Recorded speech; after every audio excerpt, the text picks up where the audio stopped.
All right, good afternoon to you. And this is the Friday, 20th of October, 2023. You're welcome to Good Afternoon, Ghana. I'll be taking you to the progress so far made by government as far as the spillage is concerned in the Volta region, areas that have been affected, and those who are trying so hard to salvage their properties. We have Shadrach Odami Ajare that's standing by. He has been our man with the regional team as well, and they will be coming through a report and what exactly is happening. Stay tuned. Well, let's go for a break. When we come back, we'll go into the area.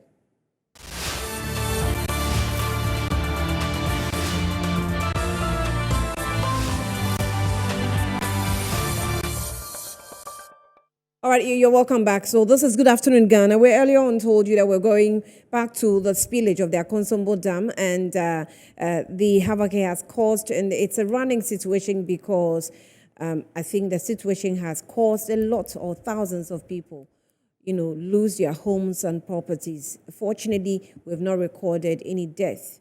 And so let's hope that it keeps on going so until we're able to bring activities to normalcy. Let's go to the North Tongue to recall how the situation, has been so far during or, as the spillage continues.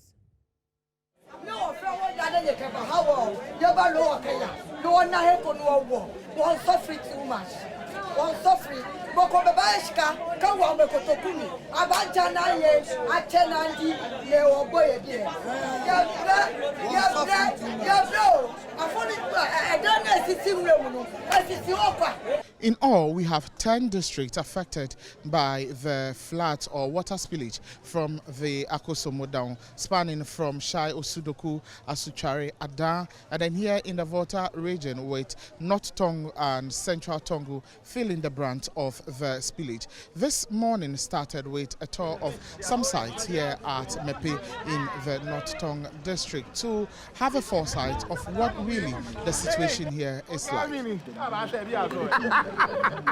There were also members from the Ministerial Select Committee, including the Deputy Minister for Information, Deputy Minister for Health, among others, coming in to also have foreknowledge and speak to the people regarding the devastation. But as we also said today, we are above the normal operating level of the dam. Today's level is 277.29. The maximum operating level of the dam is 277.5. So you are left with 0.21 to achieve that maximum allowable operation level of the dam, which means that beyond this level, if you stay there for a very long time, the integrity of the dam is at risk. Some affected residents here also spoke to Metro News. So water will be taking everything from us. So we just occupy ourselves here with our wife and children. So this very room we saw, how many people are occupying it? We are about 30. Just this room? This room, we are about 30. But some of our people are still afraid. So they went to other cities like Ashama, but we are here like 20. They are bringing us some such water, and our women are fetching some well here. But the doctors say it's not safe because of the flood. The thing that the water truth is not safe. So we should, government should do something about us so that we should produce water for us. How did you get here? Who brought you? My sister, Stella Dika. But how difficult or easy was it? Because you cannot walk. So how did they bring you or rush you out of the homes and then brought you to this place? They used Aboboya and put me on Aboboya and brought me here. Items were you able to pick? Since you could not even carry yourself, what items were you able to carry along? Only the bed. Only my bed I can carry. There's nothing they carry. At this, how do you feed? How do you bath? No, the bath is a problem. I use the towel and clean my body because we are plenty here. They can't carry me to the long place to go and bath. So I'm using the dry towel to clean my body. Seji Saji is the Director General of the National Disaster Management Authority. He gave details of figures of persons affected and the move to help their plight. The hardest hit is Central Town and North Town. People who are still at places that the water has not reached yet. The spillage is still ongoing. It is possible or most likely that the water will get there. We want to use this medium to let everybody know that they have to move as a matter of urgency. If they have difficulty moving, they should contact the assembly. From the figures the Volta River Authority are given and the level of water they are recording in the various dams. That's Shadrach Odamie-Jare, but he's online now, coming to us live from the Volta region. Shadrach, thank you for doing the work so far. I think we've gotten a lot of information from you, but what can you tell us now? Where exactly is your location as we speak?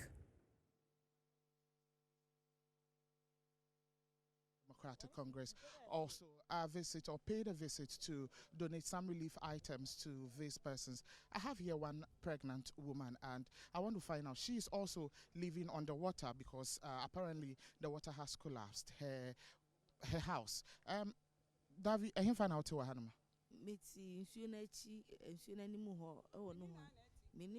Me mama neti ho. O mama ni. Ebi ba Wa fa ni sa o mama. Na nsuo ne ba ye wo nyim. Wo ka sa obekọ antenatal a o ye den kwa antenatal no. Me ntumi nko. Nsuo ne ntumi nko me juma na me yi ansa me de kon so. Nsuo na ba ntumi nyesika nko bio. Na sesi aka obe bosome sai ansa na wa wo. Aka 2 months. Na 2 months no award ye nyin say ni awo bi animu nsem say bi anajo say nsuo we beto aso say na anajo awo ebe kan wa wo be dey twa say nsuo we na wakọ say wo kọ hospital Mpa cho me ntumi hu na ye adwendwe a ma edwen say menim da tamini so a menim baby amafa because nsuo no so misuro menim nsuo hu adwuma na sis enti oni ukunu ene nkwala say na wo ma ye say we kan ho 4 ina wa na ehye ye fu no 3 ko school enti 5 nyina se de ehye ye fu no mo kan ho na che say o ma ye 5 na se omo so omo suku ko mu no etisen because se an onyim insuo ni so nti no untumi enye adwuma antenatal so a untumi enko bi enti nkwala ni school sem no eno so ye ne den me kunu adwo na adwo a oye kakra na okonsuo so okonsuo no so akoti fish kakra okwa ene a ochi no nkobie enti hwan fie ni insuo na sai ni nyina na wo no fie wo henfa mpacho she inside wo de ne she inside wo de ye ko ho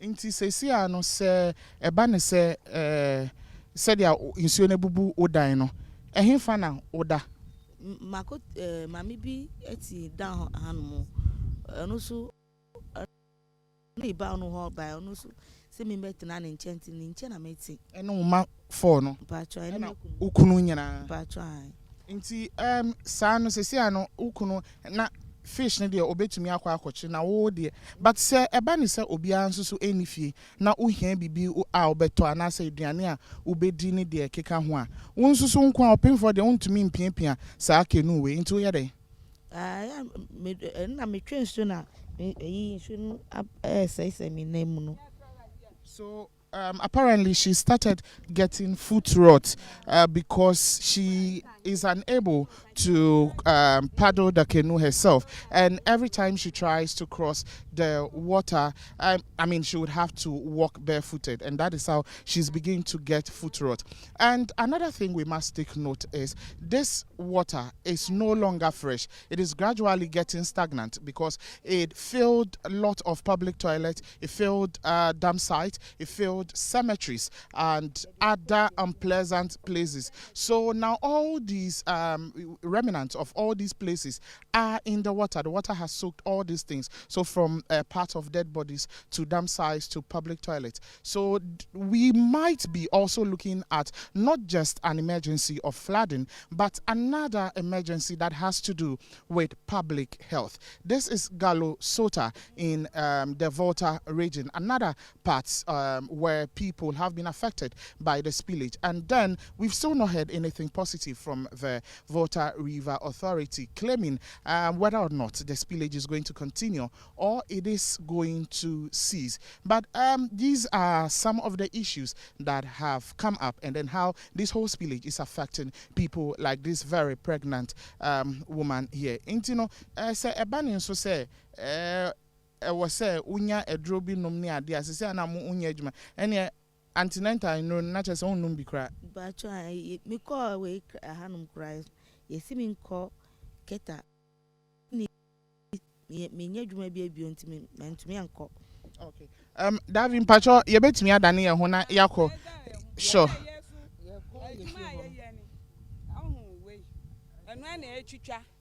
Asana yedi kodwa isi anso na ye ntumi bio yetifie ye adwuma bi ebio nti aduana na mumu twitwa de kodwa aduana na atwitwa amudi shampa.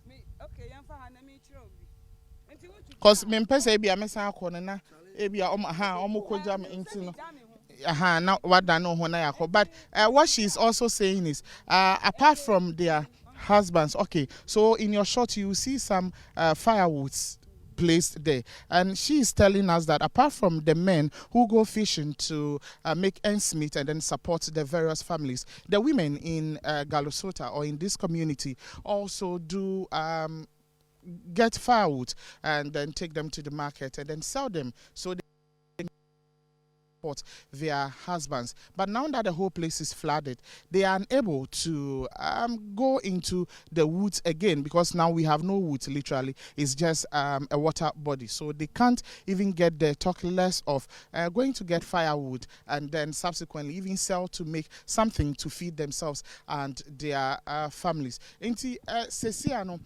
nyama bempa na ye muhi ade mo dewa. Yeah.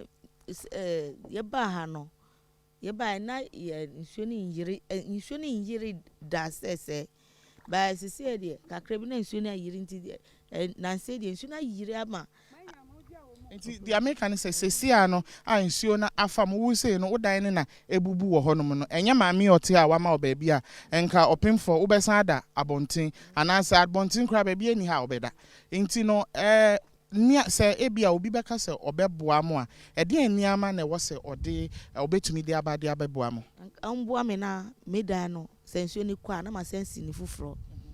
But se ansuo ni nyanko ye no ede na ebetumi aboa o dada sitinem ani on kire oma me baby a meda ani me mamo se na me nko ahonkire m na esika me di be ye aduane amankola no mo nia me de be kodwa so na mo de aton ade so me de abo ankala no mo so.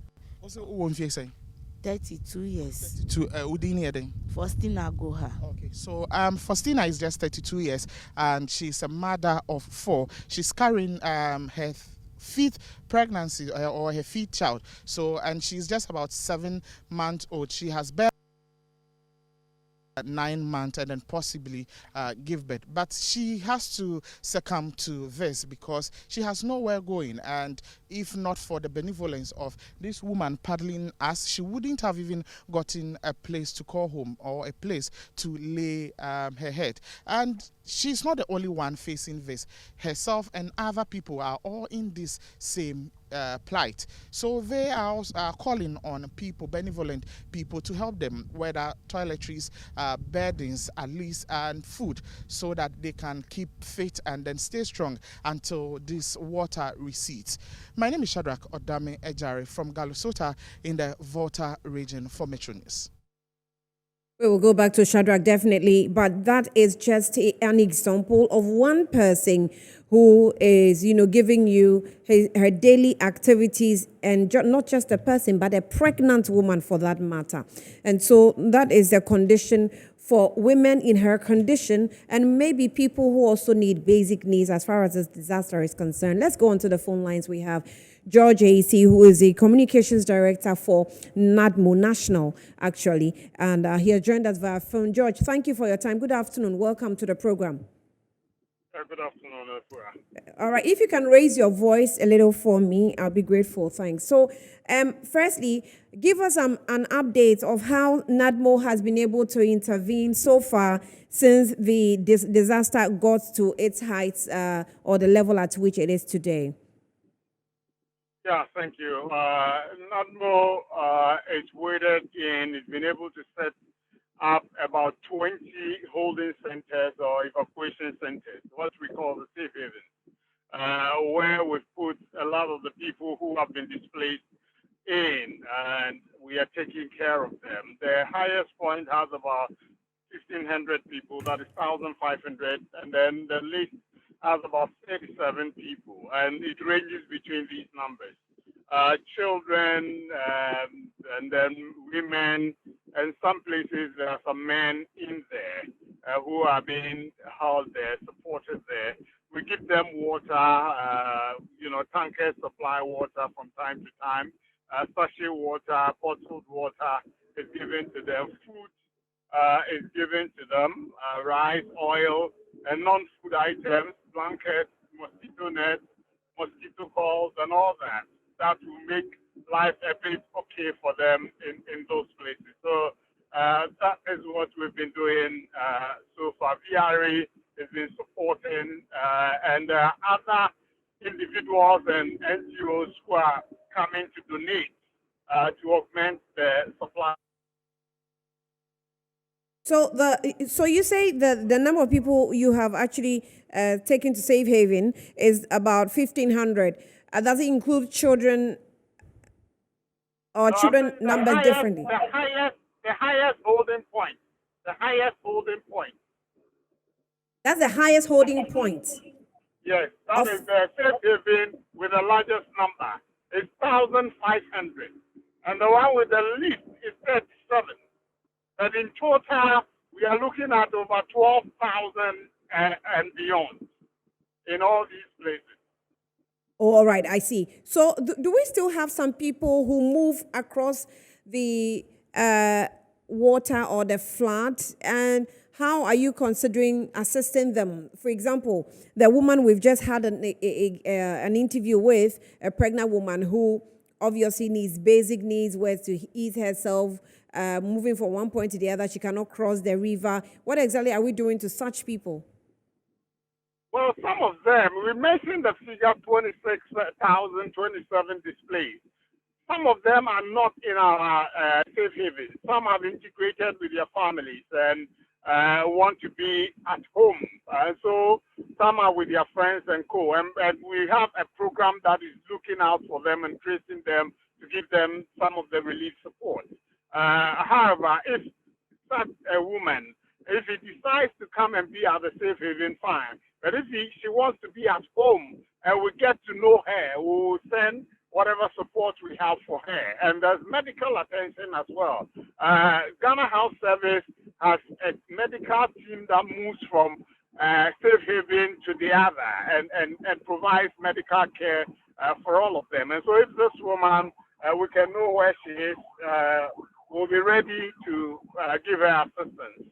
What measures are you doing to identify such people and their locations? Since probably some of them don't know how to get to you, or if you want us to help, how do we take the information across that there are people who need help? Because obviously, in her condition, she's already started developing health challenges.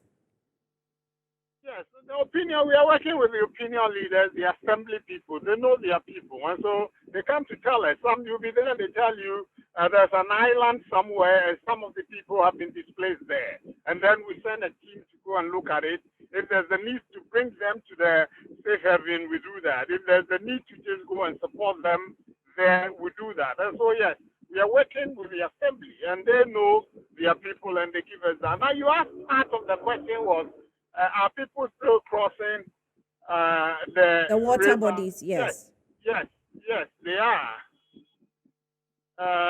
And what it is that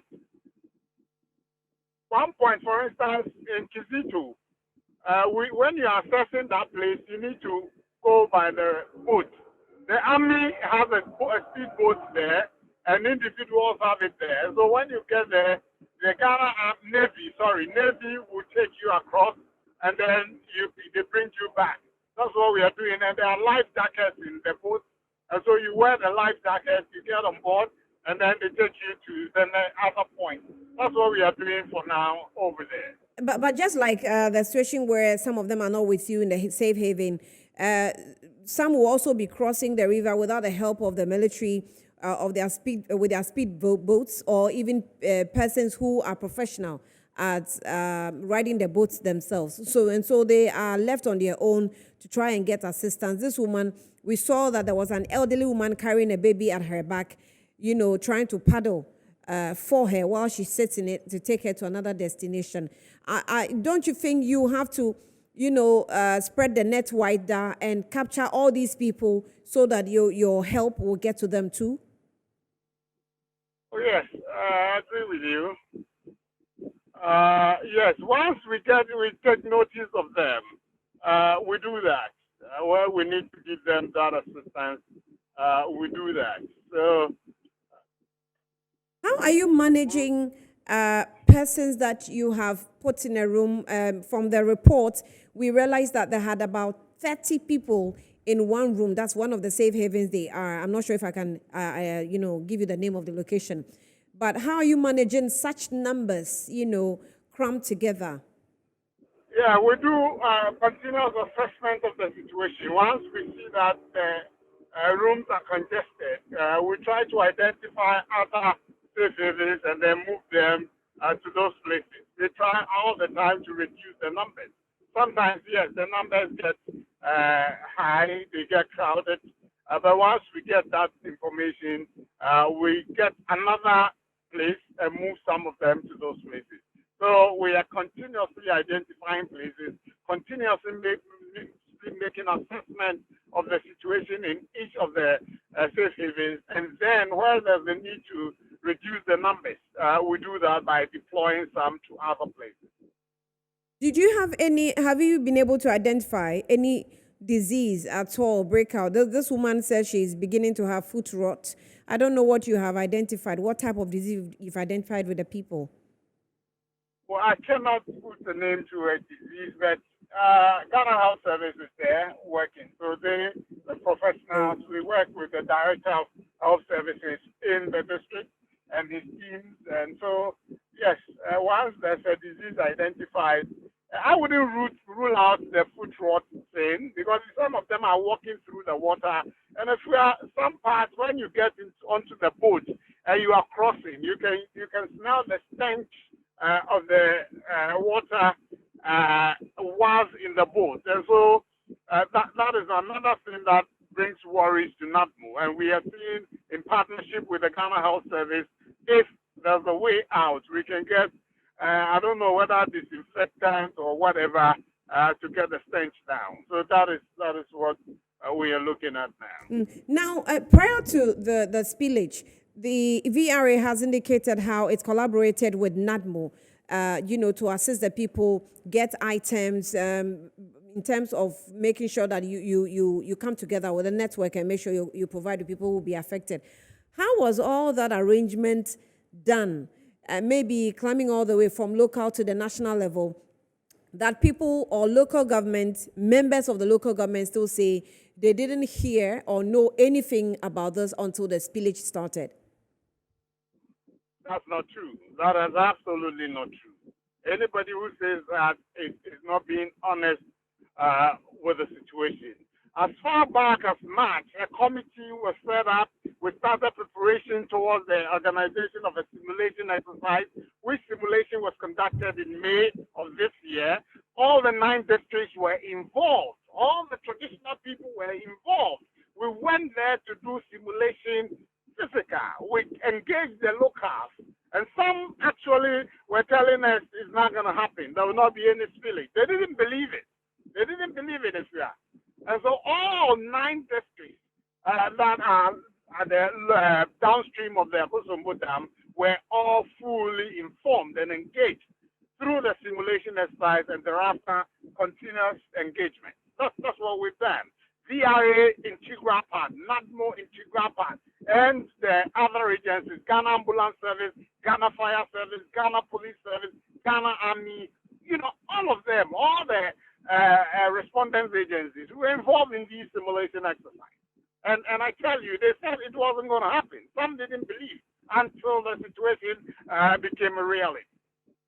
What kind of information during the simulation exercise was given to the people that they doubted it? And when they expressed these doubts, what did you do? Yes, we tell them when the water level rises in the dam, we are likely to spill. And when we spill, these are the likely consequences that may come. The places will be flooded, and so they need to move to higher grounds and safer grounds and all that. And they said, yes, they've heard that in the 60s there was a simulation and co, but it's been a long time. Even in 2010 there was a simulation, but it didn't cause any problem. So there will not be any problem with spilling and others. And we say, yes, sometimes it will not cause problems. Sometimes it will cause problems. So they ought to be ready to move when we ask them to do so. And so At the time you were telling them to move, had you provided an alternative as NADMO? No. Well, initially you told them that this is the situation. When the spillage happens, you need to find a place. And as NADMO, nationally we don't have any evacuation center anywhere. And so we do makeshift evacuation centers. And that is what we have done so far. And so if we tell you to move, then if you have relatives, friends, and co in safer places, you move to those places from where you are, because you are closer to the water body, and in case of any flooding, you are the first to be hit. And so that is the sensitization we did. We are not going to say we said there's an alternative. There was no such alternative, because we don't have any designated we should, because at least until this morning I found out that VRA has a what's called resettlement fund, that should any situation of that nature happens, at least this fund should be kicked into use. And then during the simulation exercise, you use from about between 5,000 and 10,000 meter cube of water, cubic feet of water that is likely to be spilled per minute or per second in the spillage. Now we're spilling about 180,000 cubic feet of water per second. So it means that our simulation exercise was far from the reality. And so the impact, even VRA, I'm so sure, didn't expect it. Yeah, but I don't know about 188,000. No, we are not there. Like, the whole place will be inundated. VRA had inundation points. I'm actually giving you the figure from the report from VRA, not from my head. Oh, okay, because the figure we're having, well, if that is it's per second, and per second the volumes that are coming is high. Yes, we anticipated that, there's going to be problems when the levels, what they are doing primarily is to protect the dam. The dam needs to be protected, and that is what determines the quantum of water that is spilled at any time t. They started at 1,000 cubic liters, and they moved to 5,000, 6,700, and as you are saying, the figures you are quoting now. And so, yes, that then will tell the volume of water that is gushing out, and thus causing the inconvenience we are seeing. So VRA is made that projection. Once we tell you the spillage, they cannot tell that it will be at this volume or at that volume. It will depend on the quantum of water that is filling the dam at any time. And that is exactly what they are doing. How about your response to the resettlement fund? If VRA has a resettlement fund, we expect that once they were warning the people all the way in May, we expected that it will collaborate with NADMO to set up a resettlement areas where these people will move to, because these are areas they have lived their whole lives, for some of them, or for most of them, if you may. Yesterday, I know for sure there was a company working in partnership with District Assembly Common Fund that is we've gone in there to do assessment to get a camp built.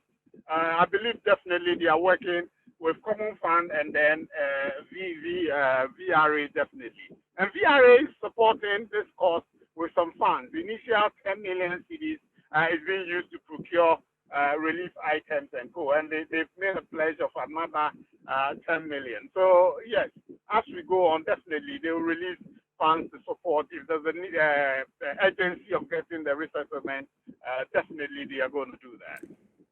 The funds that are coming in, people donating, Vice President has brought some, I know Sky Group has also brought some, individuals are bringing, media houses are also donating. Are they bringing it to NADMO, or it's going to the chiefs and the leaders of the community? No. They're bringing it to NADMO. They're bringing it to NADMO. And NADMO is working in partnership with VRA to ensure that the people get the distribution. Yesterday, for instance, Child Rights International brought 50,000 Ghana cedis, and they specifically said they should go towards the welfare of the children amongst them. So whatever they bring, they give to NADMO, and then we ensure that we utilize it to the benefits of the people. Right. Before I let you go, there was a report that NADMO was also now inundated with the challenge and the pressure that it's facing in the Volta region. Have you been able to solve it? How are the donations coming in supporting? Oh, the donations are coming. We are receiving them. We've got places that we are keeping them, and we are deploying them to where they are needed. NADMO, our staff, yes, we are working around the clock. So definitely, once we are human beings, sometimes fatigue will set in, but we are up and working. So yes, if some people get tired along the line, it's a reality. But it doesn't mean we are stopping the work. We are working around the clock to ensure that the people get what they need to survive, keep their body and soul together. After all this is done with, are we thinking of a compensation package for victims? Well, I don't know about compensation, but I know His Excellency the President did say that farmers whose farm produce have been submerged underwater will be supported. I heard the Agric Minister announcing about $40 million support package for farmers in the enclave. As for the general compensation package, the $40 million was not for the people of the Volta region who have been affected by the floods. It's for the Agric Planting for Food and Jobs Phase 2. Yes, and some will be deployed to support the farmers in there. Specifically said that some will be used to assist the farmers in the affected area. So that is what I'm speaking to. So that is the issue. As to whether there will be specific compensation for people whose buildings are submerged underwater and all that, I believe the fortunate thing is that the interministerial committee is on the grounds working. And so they have the ear of cabinet. The president set them up. So their reports to the president will determine whether there's going to be that compensation. And VRA will also state its position on that. So for now, I cannot stick my neck out that there will be compensation. But it will be determined as the committees that are working make their recommendation to president. Right. George, I'm grateful. I'm so grateful for your time this afternoon. We'll get back to you as we continue to work with you on this situation. Thank you. Right. George AC is the National Communications Director for NADMO. You're also watching Good Afternoon, Ghana. Let's take a break. We'll be back and let's see if we can get back to Shadrach and see where he is, and then we can wrap up.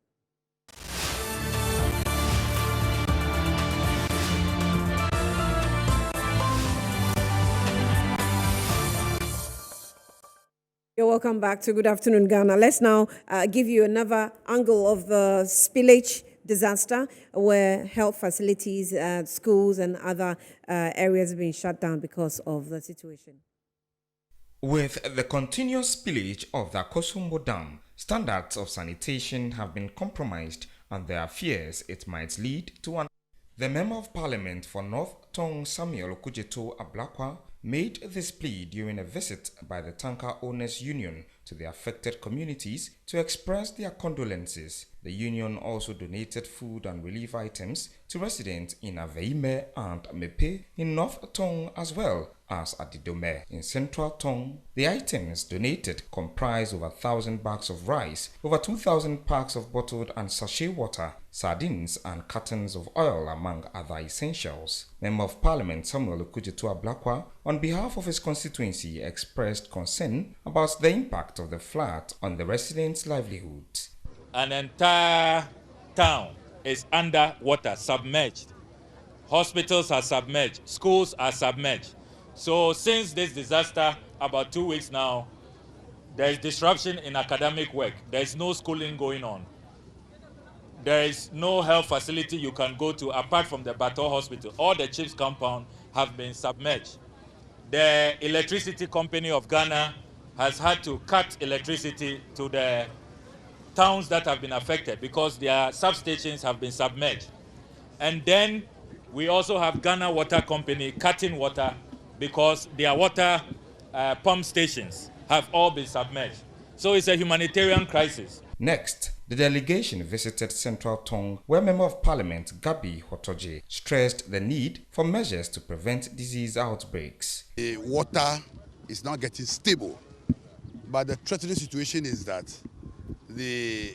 those that have entered the communities, they are stagnant. And once they are stagnant, they will become a breeding ground for mosquito and even possible outbreak of any waterborne disease. There should be the declaration of state of emergency because the situation is just too bad. Executive Secretary of the Tanker Owners Union, Ignatius Kwekudo, who led the donation, emphasized the importance of Ghanaian support in alleviating the suffering of the affected communities. It's our hope and aspiration that we have been able to alleviate part of their suffering. At least some amount of care should have been taken to avert some of these kind of things, especially when they have been informed ahead of it.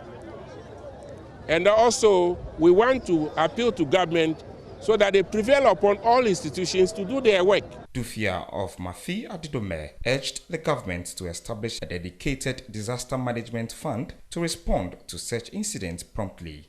What has happened now should tell us something that as a nation, as a country, we need to have a proper disaster management fund.